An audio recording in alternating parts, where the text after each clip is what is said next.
Hello friends, എല്ലാവർക്കും നമസ്കാരം. നിങ്ങൾ ഏവരും കാത്തിരിക്കുന്ന നയനുടെയും ആദർശിന്റെയും ഇന്നത്തെ വിശേഷത്തിലേക്ക് എല്ലാ കൂട്ടുകാർക്കും സ്വാഗതം. എല്ലാവർക്കും നല്ലൊരു ദിവസം ആശംസിച്ചുകൊണ്ട് തന്നെ നമുക്ക് വിശേഷത്തിലേക്ക് കിടക്കാം. അതിനു മുമ്പായിട്ട് ആരെങ്കിലും നമ്മുടെ ചാനൽ ആദ്യമായിട്ട് കാണുന്നുണ്ടെങ്കിൽ ഇതുവരെ സബ്സ്ക്രൈബ് ഒന്നും ചെയ്ത് വെച്ചിട്ടില്ല എങ്കിൽ തീർച്ചയായിട്ടും ഒന്ന് സബ്സ്ക്രൈബ് ചെയ്ത് വെച്ചോളൂ. അതിനോടൊപ്പം മാക്സിമം എല്ലാവരും നമ്മുടെ വീഡിയോ ഇഷ്ടപ്പെടുകയാണെങ്കിൽ ഒരു ലൈക്ക് അടിച്ചിട്ടേ പോകാനുള്ളത്.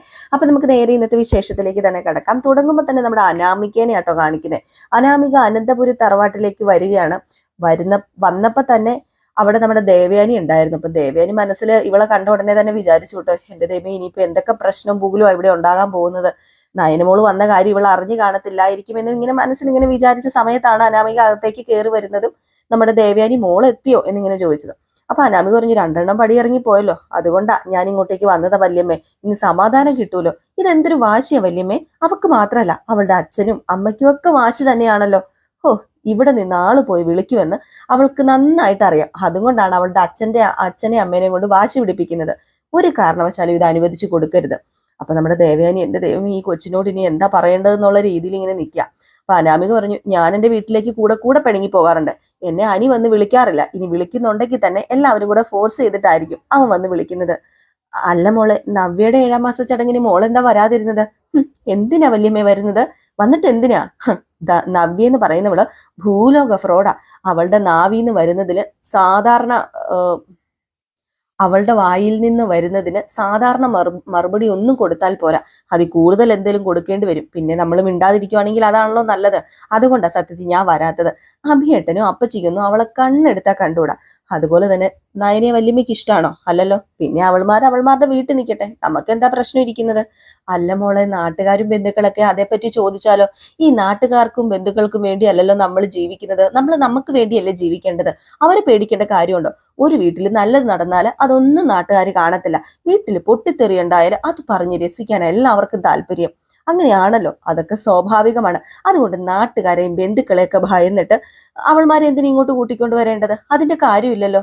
അപ്പം നമ്മുടെ ദേവയാനി ഇങ്ങനെ മനസ്സിൽ വിചാരിക്കുകയാണ്, ഓ, എന്റെ മരുമകളാണെങ്കിൽ അനി ഇവള് രണ്ടാകരുതെന്ന് ആഗ്രഹിക്കും. പക്ഷെ അതിന് വിപരീതമായിട്ടാണോ ഇവള് കിടന്ന് ഓരോന്ന് പറയുന്നത്? ഇവളെന്താ ഇങ്ങനെ ചിന്തിക്കുന്നത് എന്നിങ്ങനെ ചിന്തിച്ചു കേട്ടോ. അപ്പൊ പെട്ടെന്ന് നമ്മുടെ അനാമിക ചോദിച്ചു, അല്ല വല്യമ്മ എന്താ ആലോചിക്കുന്നത്? ഓ, അത് പിന്നെ മോളെ, എനിക്ക് മനസ്സിലായി. അവള് പോയതോടെ ഈ വീടേ ഒരു മരണ വീടായി കാണും, അതായിരിക്കും ആലോചിച്ചത്. അതല്ല, വല്യമ്മയുടെ മോനിപ്പോ ശരിക്കും ആഹാരം പോലും കഴിക്കുന്നില്ലേ? മുത്തച്ഛന്റെയും മുത്തശ്ശിയുടെയും അതുപോലെ വല്യച്ഛന്റെയും കാര്യമൊന്നും പറയണ്ടല്ലോ. അതൊക്കെ വെച്ചിട്ട് വല്യമ്മയെ അവളും അവളുടെ വീട്ടുകാരും ഉണ്ടല്ലോ ബ്ലാക്ക്മെയിൽ ചെയ്യുക. പിന്നെ വല്യമ്മ ഇപ്പൊ ചോദിച്ചല്ലോ, ഞാൻ 7ാം മാസം വരാത്തത് എന്താണെന്ന്. ഞാൻ വന്നില്ലെങ്കിൽ കൃത്യമായിട്ട് ഇന്നൊരുത്തി വന്നല്ലോ, ചിക്കൻ ബോക്സ് മാറുന്നതിന് മുമ്പ് തന്നെ ഒരുത്തി ഇടിച്ചു കയറി ഇങ്ങോട്ടേക്ക് വന്നല്ലോ. അത് പിന്നെ നന്ദുമോള് വന്നിരുന്നു മോളെ. വല്യമ്മ എന്താ പറഞ്ഞത്? നന്ദുമോളോ? അതെന്താ ഇപ്പം നന്ദുമോളൊക്കെ? അതല്ല, എന്ന് മുതലാ വല്യമ്മയ്ക്ക് അവള് മോളായത്? അത് പിന്നെ അല്ല മോളെ, ഞാൻ അത് അറിയാതെ അങ്ങ് പറഞ്ഞു പോയതാ. ഇനി അവരെയൊക്കെ വല്യമ്മ സ്നേഹിച്ചു തുടങ്ങിയോ? ഞാനോ? അവരെ സ്നേഹിക്കാനോ? അനാമിക മോൾക്ക് ഇഷ്ടമല്ലാതെ നന്ദു ഇവിടെ വന്നതില് എനിക്ക് നല്ല നീരസം ഉണ്ടായിരുന്നു മോളെ. എന്ത് ചെയ്യാനാ, പിന്നെ സഹിച്ചല്ലേ പറ്റൂ. അവളുടെ ചേച്ചിയുടെ 7ാം മാസത്തെ ചടങ്ങല്ലേ, അപ്പൊ പിന്നെ വരണ്ടെന്ന് ഞാൻ എങ്ങനെയാ പറയുന്നത്? അങ്ങനെ പറയാൻ എനിക്ക് പറ്റുമോ? വരണ്ടെന്ന് പറയാൻ പറ്റണം വല്യമ്മേ. അങ്ങനെ പറയുമ്പോഴാണ് നമ്മളാകുന്നത്. അവള് വന്നതേ ഈ ചടങ്ങിൽ പങ്കെടുക്കാനൊന്നും അല്ല, എന്റെ ഭർത്താവിനെ കാണാനാ. മോള് കുറച്ചും കൂടി അനിയുമായിട്ട് ഇഴുകിച്ചേരാൻ ശ്രമിക്കണം. ഞാൻ എന്റെ വീട്ടിലായിരുന്നു കുറച്ചു വരെ, എന്നിട്ട് അനി എന്നെ ഒന്നും വിളിച്ചിട്ടില്ല. അവൻ എന്നെ കുറിച്ച് ഒന്നും അറിയണ്ട. പിന്നെ എങ്ങനെയാ വല്യമ്മേ അവനുമായിട്ട് ഞാൻ പൊരുത്തപ്പെട്ട് പോകുന്നത്? ഇങ്ങനെ ഒരു കല്യാണം നടന്നുപോയി. ഇപ്പൊ അതിന്റെ പേരിൽ നന്നായിട്ട് വിഷമിക്കുന്നുണ്ട് ഞാൻ മാത്രമല്ല, എന്റെ അച്ഛനും അമ്മയും ഒക്കെ നന്നായിട്ട് വിഷമിക്കുന്നുണ്ട്. അവർക്കാണെങ്കിലും മനസ്സറിയാതെ തല്ലും അടിയും കിട്ടിക്കൊണ്ടിരിക്കുക എവിടെന്നെങ്കിലും ഒക്കെ. അല്ല, അതാരാണെന്ന് മോള് കണ്ടുപിടിച്ചോ? കണ്ടുപിടിക്കാൻ എന്താ, അത് നന്ദുവും അവളുടെ കൂട്ടുകാരും തന്നെയാണല്ലോ. പിന്നെ കണ്ടുപിടിക്കാൻ പോകേണ്ട കാര്യമില്ലല്ലോ. എന്ന് വെച്ചാല് അവളെ കള്ളക്കേസിൽ കുടുക്കിയത് എന്റെ അച്ഛനും അമ്മയാണെന്ന അവളുടെ വിചാരം. അതുകൊണ്ടാ അവൾ ഇങ്ങനെയൊക്കെ ചെയ്യുന്നത്. അവളെയൊക്കെ കൊല്ലുക വേണ്ടത്, കൊല്ലണം. അല്ലാതെ എന്റെ അച്ഛനും അമ്മയ്ക്കും എനിക്കൊന്നും ഒരിക്കലും സമാധാനം കിട്ടില്ല എന്നൊക്കെ പറഞ്ഞ അങ്ങ് പോയി കേട്ടോ നമ്മുടെ ദേവയാനി. അപ്പോഴത്തേക്കും നമ്മുടെ ദേവയാനി മനസ്സിൽ വിചാരിക്കുക, ഇനിയിപ്പം ഇവക്ക് നയനയെ കാണുമ്പോഴത്തേക്കും എന്നോട് ദേഷ്യമാവോ എന്ന്. നമ്മുടെ അനാമിക ആട്ടോ അങ്ങ് പോയത്. അപ്പൊ ദേവയാനിയാണ് മനസ്സിൽ വിചാരിച്ചത്. പിന്നെ കാണിക്കുന്ന സീൻ എന്ന് പറഞ്ഞാൽ നമ്മുടെ അനിയാണ്. അനിയുടെ റൂമിൽ ഇരിക്കുമ്പോഴാണ് പെട്ടെന്ന് അനാമിക കടന്നു ചെല്ലുന്നത്.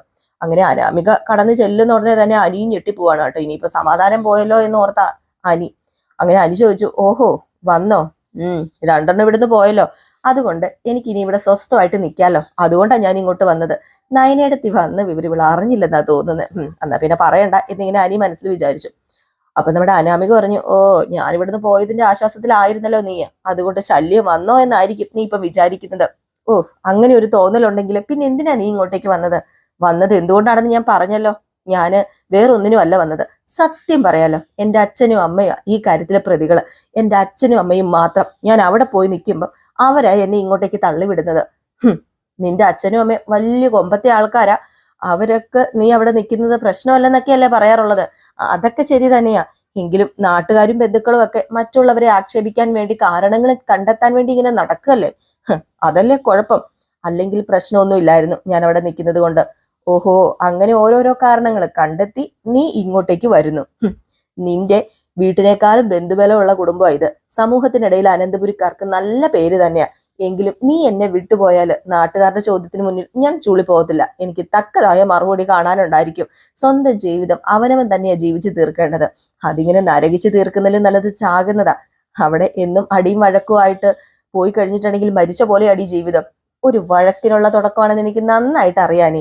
തൽക്കാലം ഞാൻ അതിന് മുതിരുന്നില്ല. എനിക്കിപ്പം വഴക്ക് കൂടാൻ തീരെ താല്പര്യമില്ല എന്ന് പറഞ്ഞ് അനാമിക ഇറങ്ങിപ്പോയിട്ടോ. അനി ഇങ്ങനെ നിൽക്കാണ്. ഏതായാലും അനാമിക ഇറങ്ങിച്ചെന്നതും വേറെ ആരുടെയും മുമ്പിലേക്കല്ല, നമ്മുടെ നയനയുടെ മുമ്പിലേക്കാണ്. നയനയെ കണ്ടതും അനാമിക അങ്ങ് ഞെട്ടിപ്പോയി കേട്ടോ. ഇത്രയും പെർഫോമൻസ് ഒക്കെ കാഴ്ചവെച്ചിട്ട് നമ്മുടെ അനാമിക വന്നത് ദേ നിൽക്കുന്നു നയന. എങ്ങനെ ഞെട്ടാതിരിക്കും? അപ്പോഴത്തേക്കും തന്നെ നമ്മുടെ അനാമിക മനസ്സിൽ വിചാരിക്കുക, അയ്യോ അപ്പൊ ഇവള് വന്നായിരുന്നോ? അപ്പം ആരും എന്നോടൊന്നും പറഞ്ഞില്ലല്ലോ എന്നുള്ള രീതിയിലാണ് നിൽക്കുന്നത്. എന്തായാലും രണ്ടും കൽപ്പിച്ച് നമ്മുടെ അനാമിക നയനയുടെ മുമ്പിലേക്ക് അങ്ങ് ചെന്നു. നയനയാണെങ്കിൽ ഇങ്ങോട്ട് വാടി നിനക്ക് വെച്ചിട്ടുണ്ടെന്നുള്ള രീതിയിലാണ് നയന നിൽക്കുന്നത്. നയനയ്ക്ക് പണ്ടത്തെക്കാളും കുറച്ച് ഊർജവും ശബ്ദവും ഒക്കെ ഉണ്ടല്ലോ. അപ്പൊ അതുകൊണ്ട് തന്നെ നന്നായിട്ട് തന്നെ നയന തല ഉയർത്തി പിടിച്ച് തന്നെ നിന്നു. എന്നിട്ട് നയന ചോദിച്ചു, അല്ല നീ എന്താടി എന്നെ ഇങ്ങനെ സൂക്ഷിച്ചു നോക്കുന്നത്? ആദ്യമായിട്ടാണോ നീ എന്നെ കാണുന്നത്? അല്ല നീ എപ്പോഴാ വന്നത്? ഓ അപ്പൊ ഞാൻ വന്നത് അറിഞ്ഞിരുന്നില്ലല്ലേ? ആ എങ്കിലേ വീണ്ടും എന്റെ അമ്മായിയമ്മ വന്ന് എന്നെ കൂട്ടിക്കൊണ്ട് വന്നു. എന്റെ അമ്മായിയമ്മ എന്നെ കൂട്ടിക്കൊണ്ട് വന്നത് കൊണ്ടാ ഞാൻ ഇങ്ങോട്ടേക്ക് വന്നത്. അയ്യോ അവരെന്നോട് പറഞ്ഞില്ലല്ലോ, അവർക്ക് എന്തിന്റെ സൂക്കേടാ എന്നിങ്ങനെ മനസ്സിൽ അനാമിക ആലോചിച്ചപ്പോഴത്തേക്കും, നീ എന്താടി ഇങ്ങനെ നിന്ന് ആലോചിക്കുന്നത് എന്ന് നയന് ചോദിച്ചു. അപ്പോഴത്തേക്കാണ് നമ്മുടെ അനാമിക പറഞ്ഞത്, ഞാൻ എന്തോ ആലോചിക്കാം. അല്ല നിങ്ങൾ ചേച്ചിക്കൊപ്പം പോയതല്ലേ, അച്ഛനും അമ്മയും ഇങ്ങോട്ട് വിടത്തില്ല എന്നൊക്കെ പറഞ്ഞിട്ട് എന്തിനാ വലിഞ്ഞു കയറി ഇങ്ങോട്ടേക്ക് വന്നത്? അതെ എനിക്ക് മനസ്സുണ്ടായിട്ട്. നീ കൂടെ കൂടെ പിണങ്ങി പോവില്ലോ നിന്റെ വീട്ടിലേക്ക്. പിന്നെ എന്തിനാ നീ ഇങ്ങോട്ടേക്ക് മടങ്ങി വന്നത്? നീയും നിന്റെ ചേച്ചിയും ഇല്ലാന്ന് കരുതിയാടി ഞാൻ ഇങ്ങോട്ട് മടങ്ങി വന്നത്. ഓ അപ്പൊ ഇപ്പോണ്ടത് മനസ്സിലായല്ലോ.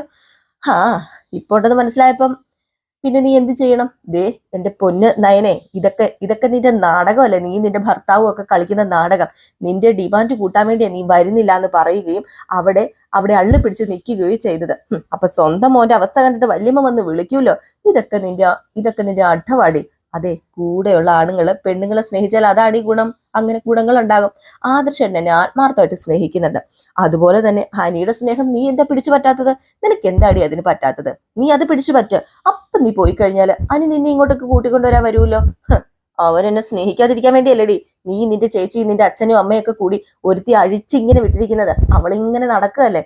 ദേ ഈ എന്നെ കൊണ്ട് കൂടുതലൊന്നും പറയിപ്പിക്കരുതേ. ദേ അനി വളരെ നല്ല പയ്യനാ. അവൻ ഇത്തിരി സ്നേഹം കൊടുത്താൽ അവൻ ഇരട്ടിയായിട്ട് തിരിച്ചു തരുന്ന കൂട്ടത്തിലാന്ന് എനിക്ക് നന്നായിട്ട് അറിയാം അനാമിക. പക്ഷെ അതുപോലും അവന് കിട്ടുന്നില്ല. അതുപോലും നീ അവന് കൊടുക്കുന്നില്ല. അത് നിന്റെ പരാജയം, നിന്റെ മാത്രം പരാജയം. അത് മറ്റുള്ളവരുടെ തലയിൽ കൊണ്ടുവച്ചിട്ട് ഒരു കാര്യമില്ല എന്നും പറഞ്ഞിട്ട് നമ്മുടെ നയനെ അങ്ങ് പോയി. ആകെ ചോളി പോയി കേട്ടോ അനാമിക. വല്ലാതെയായി പോയി അനാമിക. കാരണം അനാമികക്ക് വേറൊരു ആൻസറും ഇല്ല. അങ്ങനെ മനസ്സിൽ ഇങ്ങനെ അനാമിക വിചാരിക്കുക, അവള് വന്നിരിക്കുക എന്റെ ജീവൻ എടുക്കാനായിട്ട്. ഏത് നേരത്താണോ ഇങ്ങോട്ടേക്ക് വരാൻ തോന്നിയെന്ന്. ഇത് കഴിഞ്ഞ് പിന്നെ കാണിക്കുക നമ്മുടെ ജലജേനെയും ജാനകിനെയുമാണ്. അങ്ങനെ നമ്മുടെ ജലജയാണെങ്കിൽ ജാനകിയോട് പറയാ, ഇവിടെ എന്തൊക്കെയോ മറിമായങ്ങൾ നടക്കുന്നുണ്ട് ജാനകി. അത് നന്നായിട്ട് എനിക്കറിയാം. അല്ലെങ്കിൽ ഈ രീതിയിൽ ഏടത്തി പോയി അവളെ വിളിച്ചോണ്ട് വരുവോ? ഒരിക്കലും വിളിച്ചോണ്ട് വരില്ല.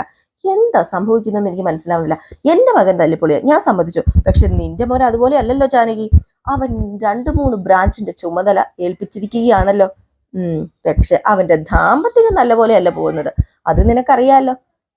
അതൊന്ന് ശരിയാക്കാൻ ഇവിടെ ആർക്കും താല്പര്യമില്ല. നയന പോയപ്പോ അവളെ കൂട്ടിക്കൊണ്ടുവരാൻ 100 പേര്. അവളെ പൊക്കി വെക്കാൻ എത്ര പേര് വേണമെങ്കിലും ഉണ്ട്. എന്തായിരുന്നു വിഷമം? അവളില്ലെങ്കിൽ ഈ വീട് ഉറങ്ങിപ്പോകുന്ന അച്ഛനും അമ്മയും പറയുന്നത്.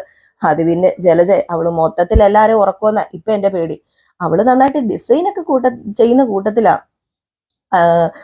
ദേവയാനി. ദേവയാനി നല്ല സോറി ജാനകി. പക്ഷേ ഉണ്ടല്ലോ ആദർശ് ഇപ്പൊ അവളെ കൊണ്ടുപോയി അവിടെ ഇരുത്തിയിരിക്കുന്നതേ കമ്പനി പിടിച്ചടക്കാൻ വേണ്ടി തന്നെയാ. നിന്റെ മോനും ഭർത്താവും അവൻ പറയുന്നതല്ലേ കേൾക്കത്തുള്ളൂ. ആ ആദർശ് ചുരുക്കത്തിൽ പറഞ്ഞാല് അച്ഛന്റെ കാലശേഷം ഈ വീടിന്റെ എല്ലാവരും ആദർശിന്റെ നയനയുടെയും കൃപയിൽ കഴിയേണ്ടി വരും എന്നുള്ള കാര്യം 100% ഉറപ്പാ. അതിന് യാതൊരു മാറ്റവും ഇല്ല. അപ്പോഴത്തേക്കാണ് നമ്മുടെ അനാമിക വരുന്നത് കണ്ടത്. ആര്? ജാനകി. അങ്ങനെ ജാനകി മോളെ ബാ മോളെ എന്ന് പറഞ്ഞ് വലിയ സന്തോഷത്തോടു കൂടി വിളിക്കുകയാണ്. അപ്പോഴത്തേക്കാണ് നമ്മുടെ അനാമിക പറഞ്ഞത്, ഞാൻ വന്നു അമ്മേ, ഞാൻ വന്ന് നിൽക്കട്ടെ, ഞാൻ ഒരുത്തി ഇവിടെ കാണത്തില്ലെന്നും പറഞ്ഞു വന്നപ്പോഴത്തേക്ക് ഒരുത്തിടെ എന്റെ മുന്നിൽ വന്ന് നിൽക്കുന്നു. അവള് മടങ്ങി വന്നു മോളെ, എന്ത് ചെയ്യാനാ, ഏടത്തിയാ പോയി അവളെ വിളിച്ചോണ്ട് വന്നത്. അറിഞ്ഞു ഞാൻ കാര്യങ്ങളൊക്കെ. നീ എന്താ അറിയാനുള്ളത്? വല്യമ്മയോടുള്ള ദേഷ്യം കാരണമാ അവളെ വീട്ടുകാർ ഇങ്ങോട്ട് വിടാതെ അവളെ അവിടെ പിടിച്ചു നിർത്തിയിരുന്നത്. ഇതിപ്പോ ഇങ്ങോട്ടേക്ക് വിട്ടു. അതേ വല്യമ്മ തന്നെ ചെന്നപ്പോഴത്തേക്കും അവർക്കൊപ്പം എന്തുകൊണ്ടാ നയനെ വിട്ടതെന്ന് എനിക്ക് മനസ്സിലാവുന്നില്ല. അതെന്താ കാരണം? അപ്പോൾ ജലജ പറഞ്ഞു, ഇതിനകത്ത് നമ്മൾ അറിയാത്ത എന്തൊക്കെയോ നടക്കുന്നുണ്ട് മോളെ, അതിനെപ്പറ്റിയാ ഞാനും ജാനകിയും സംസാരിച്ചുകൊണ്ടിരിക്കുന്നത്. അപ്പൊ ജാനകി പറഞ്ഞു, മോള് കൂടെ കൂടെ ഇങ്ങനെ അനിയുമായിട്ട് പിണങ്ങി വീട്ടിലേക്ക് പോകുന്നത് ശരിയല്ല മോളെ. അങ്ങനെ പിണങ്ങി പോയാൽ ശരിയാവില്ല. നയനി ഈ വീട് പിടിച്ചടക്കാനും കമ്പനി പിടിച്ചടക്കാനും ഒക്കെയാ നോക്കുന്നത്. ആ സമയത്ത് മോൾ ഇങ്ങനെ മാറി നിന്നാൽ എങ്ങനെയാ ശരിയാവുന്നത്? അതൊരിക്കലും ശരിയാവില്ല. ചേച്ചി അനിയത്തി ഈ വീട് വിട്ടു പോയി എന്നറിഞ്ഞിട്ട് അമ്മേ ഞാൻ ഇങ്ങോട്ടേക്ക് വന്നത്, അല്ലാതെ വേറെ ഒന്നുകൊണ്ടുമല്ല. ഇതിനു മുമ്പുള്ള ഒരു ദിവസവും ഇങ്ങനെ തന്നെ അവളുടെ വീട്ടിൽ പിണങ്ങി പോയി നിൽക്കാന്ന് അറിഞ്ഞിട്ട് ഞാൻ തിരിച്ചു ഇങ്ങോട്ടേക്ക് വന്നത്. അപ്പൊ എന്തേ വല്യമ്മയ്ക്കൊപ്പം അവളും ഇങ്ങെത്തി. ഇതേ അതുപോലെ തന്നെ ഇപ്പോഴും. അതെ മോളെ, ആദർശിന് മാത്രമല്ല അവന്റെ മുത്തച്ഛനും മുത്തശ്ശിക്കും ഒക്കെ അവളില്ലാതെ പറ്റില്ല. അതവര് തുറന്നു പറഞ്ഞു കഴിഞ്ഞു. അതുകൊണ്ട് ഏടത്തിക്ക് കീഴടങ്ങിയേ പറ്റൂ. ഞാൻ വീട്ടിലേക്ക് പോയിട്ട് ഈ പറയുന്ന ആരും എന്നെ തിരിച്ചു വിളിച്ചോണ്ട് വരാൻ പറഞ്ഞില്ലല്ലോ. ആരെങ്കിലും പറഞ്ഞോ? അത് പിന്നെ ഇടയ്ക്ക് അങ്ങനെയൊക്കെ പറയുന്നുണ്ട്. എവിടെ പറഞ്ഞു? ഇവിടെ ആരും പറഞ്ഞില്ല മോളെ. മോള് പോകുന്നത് ആശ്വാസമായിട്ട് കരുതുന്നതാ ഇവിടെ പലരും. അങ്ങനെ എല്ലാവരും എന്ന് നമ്മുടെ ജലജ പറഞ്ഞു.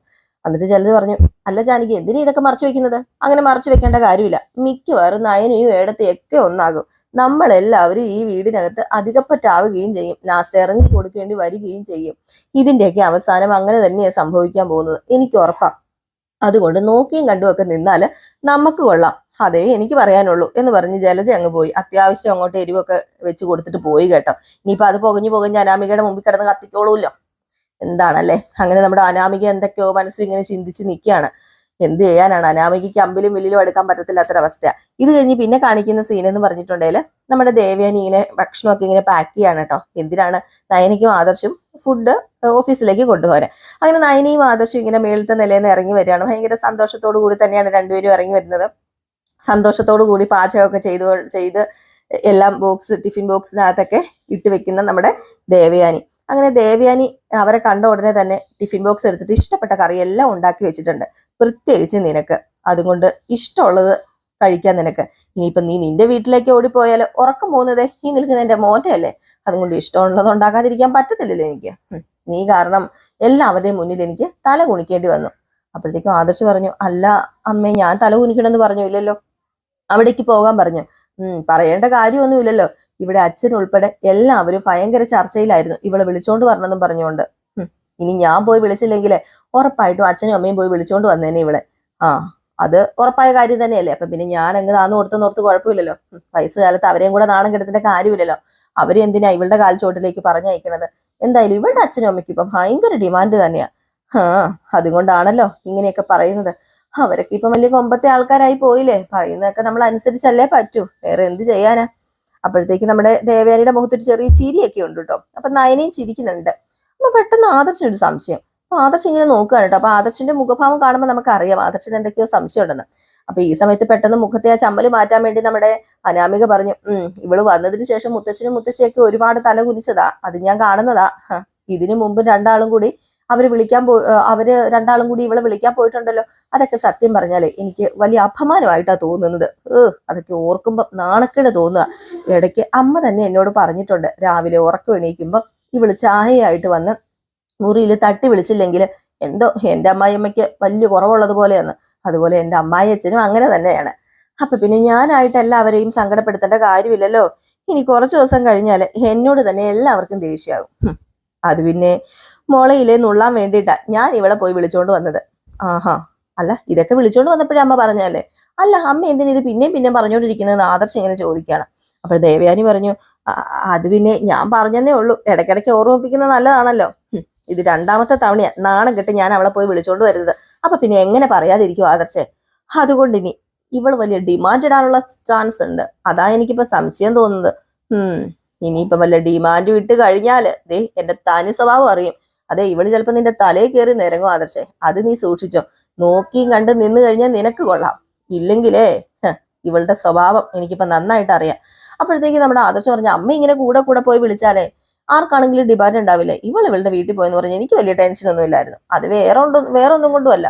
എനിക്ക് എപ്പോ വേണമെങ്കിലും ഇവളുടെ വീട്ടിൽ പോയി ഇവളെ കാണാൻ അവിടെ താമസിക്കുകയും ചെയ്യാം. അവിടെ ഞങ്ങൾക്കായിട്ട് തന്നെ ഒരു മുറിയുണ്ട്. അപ്പൊ പിന്നെ എന്താ? ഓ, നീ എടുത്തു കൊടുത്ത വീടല്ലേ? അപ്പൊ പിന്നെ അതിൽ വലിയ അത്ഭുതമൊന്നുമില്ല. മുറിയും കാണും, ചിലപ്പോ വലിയൊരു കൊട്ടാരം തന്നെ കാണും. ദേ എന്റെ പൊന്നു ആദർശം, നീ ഇങ്ങനെയൊന്നും എന്നോട് പറയല്ലേ. അപ്പോഴത്തേക്കും ആദർശം പറഞ്ഞല്ലേ, എനിക്ക് അവിടെ പോയി താമസിക്കാൻ ബുദ്ധിമുട്ടില്ലെന്നേ ഞാൻ പറഞ്ഞത്. നിനക്ക് ബുദ്ധിമുട്ടില്ലായിരിക്കും, പക്ഷേ നിന്റെ അച്ഛനും മുത്തച്ഛനും മുത്തശ്ശിക്കൊക്കെ അവിടെ പോയി താമസിക്കാൻ പറ്റുമോ? ഇല്ലല്ലോ. ഇവളെ കാണാതിരിക്കാൻ വേണ്ടി അവർക്കാർക്കും കഴിയെത്തുമില്ല. അതിന് ഇവൾ എന്ത് ദുർമന്ത്രവാദമാ ചെയ്തതെന്ന് ആർക്കറിയാം? നീ വല്ല കൂടോത്രം ചെയ്തോടി, അതുകൊണ്ടാണോടി എല്ലാവരും നിന്റെ പുറകെ ഇങ്ങനെ കൂടി നടക്കുന്നത് എന്നിങ്ങനെ നയനെ നോക്കി ചോദിക്കുമ്പോഴത്തേക്കും നയനി ഇങ്ങനെ വെറുതെ ചിരിച്ചോണ്ട് നിൽക്കുകയാണ് കേട്ടോ. അപ്പൊ ദേവയാനി പറഞ്ഞു, എന്നാ പിന്നെ ചെല്ല, ഓഫീസിൽ പോകാനുള്ളതല്ലേ, സമയം കളയണ്ട എന്നിങ്ങനെ പറഞ്ഞു. അങ്ങനെ ടിഫിനും മേടിച്ചുകൊണ്ട് നമ്മുടെ നയനിയും ആദർശം അങ്ങ് പോവുകയാണ്. അങ്ങനെ നയനെ പകുതി എത്തിയപ്പോഴത്തേക്കും തിരിഞ്ഞു നോക്കി ടാറ്റ ബൈ ബൈ ഒക്കെ കൊടുക്കുകയാണ് കേട്ടോ. അപ്പോഴത്തേക്കും നമ്മുടെ ദേവയാനി ടാറ്റ ബൈ ബൈ മോളെ എന്ന് പറഞ്ഞ് ഇങ്ങനെ കൊടുക്കുന്നു. അപ്പൊ അതിനിടയ്ക്ക് പറഞ്ഞു, അതെ ഭക്ഷണം മുഴുവനും കഴിക്കണേ. അപ്പോഴത്തേക്കും ആദർശ് തിരിഞ്ഞു നോക്കിയപ്പോ നിന്നോട് തന്നെയാ പറഞ്ഞത്, ബാക്കിയുള്ളവരെ എന്തെങ്കിലും ചെയ്തോട്ടെ, എനിക്ക് കുഴപ്പമില്ല. അപ്പോഴത്തേക്കും അത് നമ്മുടെ ആദർശ് പറഞ്ഞത്, അത് പിന്നെ അമ്മ ഉണ്ടാക്കിയ ഭക്ഷണം ഞാൻ കളഞ്ഞാലെന്തേ, ഇവള് കളയത്തില്ല, ഇവള് ഫുള്ള് കഴിച്ചോളും, ഇവക്ക് അത്രയ്ക്ക് ഇഷ്ടം അമ്മ ഉണ്ടാക്കിയ ഭക്ഷണം എന്നിങ്ങനെ പറഞ്ഞു. ഏതായാലും ഈ സമയത്ത് നമ്മുടെ നയന ദേവയാനി നോക്കി ഒന്ന് ചിരിക്കുന്നൊക്കെ ഉണ്ട്. എന്നിട്ട് അവരങ്ങ് പോവാണ് കേട്ടോ. പിന്നെ കാണിക്കുന്ന സീൻ എന്ന് പറഞ്ഞിട്ടുണ്ടെങ്കിൽ നമ്മുടെ അനാമികയും ദേവയാനിയും സംസാരിക്കുകയാണ്. അങ്ങനെ നമ്മുടെ അനാമിക വന്നിട്ട്, അവള് മുകളിലുണ്ടായിരുന്നല്ലേ, എന്നിട്ട് വല്യമ്മ എന്നോട് ഒരു വാക്ക് പോലും പറഞ്ഞില്ലല്ലോ, അതെന്താ വല്യമ്മേ? അത് പിന്നെ മോൾക്ക് അത് ഇഷ്ടാവില്ലല്ലോ, അതും കൊണ്ടാ പറയാതിരുന്നത്. എന്താണെങ്കിലും എനിക്കൊരു കാര്യം മനസ്സിലായി, വല്യമ്മ ഈ കാണിക്കുന്നൊക്കെ വെറും നാടകമാ. വല്യമ്മയ്ക്ക് വല്യമ്മയുടെ മരുമോളെ വലിയ ഇഷ്ടമാ, സ്നേഹമാ. അയ്യോ, അങ്ങനെയൊന്നും ഇല്ല മോളെ, എനിക്കിഷ്ടമല്ല. പിന്നെ ഞാൻ ഇവിടുത്തെ അവസ്ഥ ഓർത്തിട്ടല്ലേ അവളെ ഇങ്ങോട്ട് വിളിച്ചുകൊണ്ട് വന്നത്, അല്ലാതെ വേറെ ഒന്നുമല്ല. ആദർശിന് മാത്രമല്ല, മുത്തശ്ശനും മുത്തശ്ശിക്കും ഒന്നും അവളില്ലാതെ പറ്റത്തില്ല. അതറിയാവുന്നത് കൊണ്ട് വല്യമ്മനെ അവള് ബ്ലാക്ക്മെയിൽ ചെയ്യുക. പോട്ടെ മോളെ, ഇനിയിപ്പൊ അതൊരു വിഷയമൊന്നും ആക്കി തീർക്കണ്ട. അതെനിക്ക് വിഷയം തന്നെയാ വല്യമ്മേ. എനിക്ക് ഇതൊക്കെ കാണുമ്പോ ചൊറിഞ്ഞു വരിക. അവളില്ലെന്ന് കരുതിയിട്ടാ ഞാൻ ഇങ്ങോട്ടേക്ക് വന്നത്. അപ്പൊ അവള് വിജയിച്ച പോലെ ചിരിച്ചുകൊണ്ടാ എന്നോട് സംസാരിച്ചത്. അപ്പോഴത്തേക്കും നമ്മുടെ ദേവയാനി, അങ്ങനെ ഒരു സ്വഭാവം എന്റെ മരുമകൾക്കില്ലെന്ന് അറിയാലോ എന്നിങ്ങനെ മനസ്സിൽ വിചാരിച്ചു. അപ്പം അനാമിക പറഞ്ഞു, അതെ വല്യമ്മ ഇവിടുന്ന് പോയാലും ഒരു കുഴപ്പമില്ല ഇവിടെ ഉള്ളവർക്ക്, പക്ഷെ അവളില്ലാതെ ജീവിക്കാൻ പറ്റാത്ത അവസ്ഥയാ. അങ്ങനെ വരെ അവൾ കാര്യങ്ങൾ കൊണ്ട് എത്തിച്ചിട്ടുണ്ട്. അതറിയാം മോളെ, എനിക്ക് തൽക്കാലം നമ്മൾ ഇതൊക്കെ ആയിട്ട് പൊരുത്തപ്പെട്ടു പോകുന്നതല്ലേ നല്ലത്. അതാ നല്ലതെന്നാ എനിക്ക് തോന്നുന്നത് എന്ന് പറഞ്ഞ് ദേവയാനി അങ്ങ് പോയിട്ടോ. ഈ സമയം നമ്മുടെ അനാമിക, പറഞ്ഞിട്ട് കാര്യമില്ലെന്ന് പറഞ്ഞ് വീണ്ടും ദേവയാനിയുടെ പുറകെ ചെന്നു. എന്നിട്ട് പറഞ്ഞു, അതെ അവളുടെ ചേച്ചി ഓരോന്ന് മനസ്സിൽ വെച്ചിട്ട് ഇങ്ങനെ ഓരോന്ന് പറഞ്ഞുകൊണ്ടിരിക്കും. എന്നിട്ടേ അവസരം വരുമ്പോ തിരിഞ്ഞു കൊത്തും. വല്യമ്മയുടെ മരുമോളും അങ്ങനെ തന്നെയാ. അതേ മോളെ, വല്യമ്മയുടെ മരുമോൾ എന്ന് എപ്പോഴും പറയുമൊന്നും വേണ്ട. ഞാൻ ആ സ്ഥാനം അവൾക്ക് കൊടുത്തിട്ടൊന്നുമില്ല. ആര് പറഞ്ഞു ഇല്ലാന്ന്? അല്ലെങ്കിൽ പിന്നെ നാണം കെട്ടുപോയി അവളെ പോയി വിളിച്ചോണ്ട് വരുമോ വല്യമ്മ? എനിക്കറിയാലോ. അത് ഞാൻ എന്തുകൊണ്ടാണെന്ന് മോളോട് പറഞ്ഞില്ലേ? അതൊന്നും ഒരു കാരണമല്ല വല്യമ്മേ, ഒരിക്കലും. അവളിപ്പം കമ്പനിയിലെ വലിയ ഡിസൈനറാ. ആദർശേട്ടനൊപ്പം അവളുടെ സ്ഥാനം. അതൊക്കെ വെച്ചിട്ട് മിക്കവാറും അനന്തപുരി തറവാട്ടില് അവള് അധികാരം സ്ഥാപിക്കും. അത് ഉറപ്പുള്ള കാര്യമാണ്. അതെനിക്ക് നന്നായിട്ട് അറിയാം. അത് മാത്രമല്ല, ഇപ്പൊ മുത്തശ്ശന്റെ പേരിൽ ആ തറവാട് അറിയപ്പെടുന്നതെങ്കിലേ നാളെ അവളുടെ പേരിലായിരിക്കും ഈ തറവാട് അറിയപ്പെടാൻ പോകുന്നത്. ഇതൊക്കെ കേട്ടിട്ട് നമ്മുടെ ദേവയാനി പറഞ്ഞു, എന്ത് ചെയ്യാനാ മോളെ, ഇനിയിപ്പൊ എന്ത് ചെയ്യാൻ പറ്റും? അവളുടെ കഴിവ് നമുക്ക് കാണാതിരിക്കാൻ പറ്റുമോ? ഇല്ലല്ലോ. ഓഹോ, അപ്പൊ അതുകൊണ്ടാണോ വല്യമ്മയുടെ കൂട്ടുകാരി അവക്ക് അവാർഡ് കൊടുത്തത്? അയ്യോ, അന്ന് സംഭവിച്ചതൊക്കെ എന്താണെന്ന് മോക്കറിയാലോ. ഞാനത് അറിഞ്ഞിട്ട് പോലുമില്ല. ഗ്രേസി അവളുടെ മോളും കൊടുത്ത അവാർഡാ. അതിൽ ഞാൻ പങ്കെടുത്തില്ലെങ്കിൽ അവള് അവാർഡ് മേടിക്കില്ല എന്ന് പറഞ്ഞു. അപ്പൊ പിന്നെ എനിക്ക് കീഴടങ്ങേണ്ട അവസ്ഥ വന്നു. എന്ത് ചെയ്യാനാ? അവൾ ഒറ്റയൊരുത്തി കാരണമാ അനി എന്നെ സ്നേഹിക്കാത്തത്. അതെന്തുകൊണ്ടാ വല്യമ്മ മനസ്സിലാക്കാത്തത്? നന്ദുവിനെയും അനിയെയും പരിധി വിട്ട് അടുപ്പിക്കുന്നതേ അവള് തന്നെയാ. അവളുടെ ഓരോരോ കാര്യങ്ങൾ പറഞ്ഞു കഴിഞ്ഞാൽ കഷ്ടവാ. 7ാം മാസത്തിലെ ചടങ്ങില് നന്ദുവിന് ഇവിടെ വരേണ്ട വലിയ കാര്യം ഉണ്ടായിരുന്നു. അവളെ മനഃപൂർവ്വം വിളിച്ചു വരുത്തിയതല്ലേ വല്യമ്മയുടെ മോള്. അവള് മനഃപൂർവ്വം വന്നത് തന്നെയാ. അതെനിക്ക് ഉറപ്പുള്ള കാര്യമാണ്. എങ്ങനെയെങ്കിലും ഞാൻ ഈ വീട്ടിൽ നിന്ന് ഉടക്കി പിരിഞ്ഞു പോണം. എന്നിട്ട് ആ സ്ഥാനത്ത് അവളുടെ അനിയത്തിയെ കൊണ്ടുവരണം. അതാ അതാ കുടുംബം മൊത്തം ആഗ്രഹിക്കുന്നത്. അതോടുകൂടി തന്നെ എല്ലാവരും ഇവിടെ ആവുമല്ലോ. വല്യമ്മ കാര്യങ്ങൾ കൈവിട്ട് പോയി കഴിഞ്ഞാൽ വല്യമ്മയ്ക്ക് ഈ വീടിന്റെ ഒരു മൂലയിൽ ചുരുണ്ട് കൂടി ഇരിക്കേണ്ട വരും. ഇപ്പൊ തന്നെ അവള് പോകുമെന്ന് പേടിച്ച അടുക്കളപ്പണിയൊക്കെ ചെയ്യുന്നത് ആരാ? വല്യമ്മയല്ലേ. എന്ന് വെച്ച് കഴിഞ്ഞാല് അവളെ കൊണ്ട് ചെയ്യിക്കേണ്ടതൊക്കെ ഇപ്പം വല്യമ്മയാണ് ചെയ്യുന്നത്. അതിന് അർത്ഥം എന്താ? ഇതാ ഞാൻ പറയുന്നത്. ഇനിയിപ്പോ എന്താണെന്ന് വെച്ചാൽ ആയിക്കും, ഞാനൊന്നും പറയുന്നില്ല എന്ന് പറഞ്ഞ് നമ്മുടെ അനാമിക അങ്ങ് പോവുകയാണ്. ദേവയാനിയാണ് അപ്പൊ മനസ്സിൽ വിചാരിക്കുക, നീ എന്തൊക്കെ പറഞ്ഞാലും എന്റെ മരുമകൾക്ക് സ്വാർത്ഥതയില്ലെന്ന് എനിക്ക് നന്നായിട്ട് അറിയാം. പിന്നെ നീ പറയുന്നതൊക്കെ എനിക്കിപ്പം തൽക്കാലം കേട്ടുകൊണ്ട് നിന്നല്ലേ പറ്റൂ. അങ്ങനെ കേൾക്കാതിരിക്കുന്നത് ശരിയല്ലല്ലോ എന്നിങ്ങനെ ചിന്തിച്ച് നിൽക്കുന്ന നമ്മുടെ ദേവയാനി. അപ്പൊ ദേവയാനിയെ കാണിച്ചിട്ടാണ് ഇന്നത്തെ വിശേഷം അവസാനിക്കുന്നത്. അപ്പൊ എല്ലാവരും കാത്തിരിക്കുക അടുത്ത വിശേഷത്തിനായിട്ട്. അടുത്ത വിശേഷമായിട്ട് വരുന്നത് വരെ എല്ലാവർക്കും ടാറ്റ ബൈ ബൈ.